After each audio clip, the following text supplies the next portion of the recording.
I have a question to ask. Did you have a happy childhood? Can you remember the eagerness you felt when you woke up for the morning of your birthday, knowing that a whole selection of presents are going to be waiting for you? Okay, but let me ask you another question. Do you remember what presents you got, say, for your 7th birthday? Thinking hard? You don't? Why not? They were the world to you then. Anyway, here's a reason, maybe why, that the things which gave you a real boost of happiness at the age of 7 were fleeting pleasantness that quickly faded with time. And psychologists have worked out how long material objects keep us happy.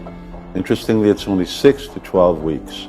So you can go to a jewelry shop, pour out your life savings, buy something like this one over here, but in less than 3 months the happiness will fade and you move on to something like that one. It's the same when you buy a new car, the latest iPhone, or a bigger house.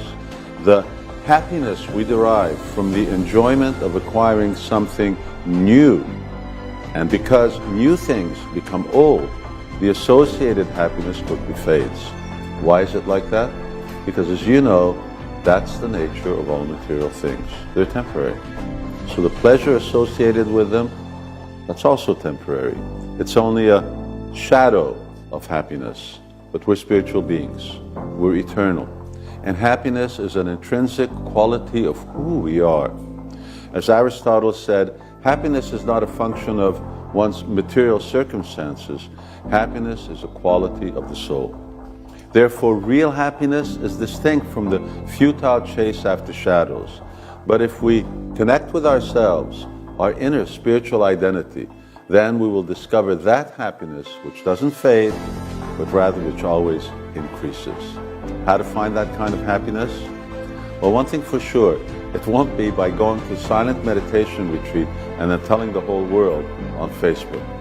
But it will be by investing our energies in following eternal truths such as those taught by the Bhagavad Gita, which is the original and most authentic book on yoga.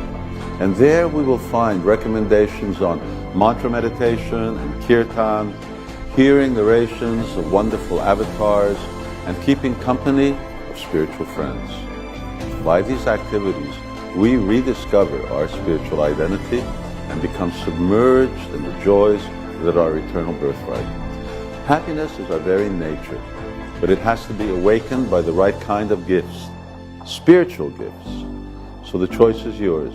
Spend your life chasing shadows or trade in 3 months of happiness for everlasting bliss.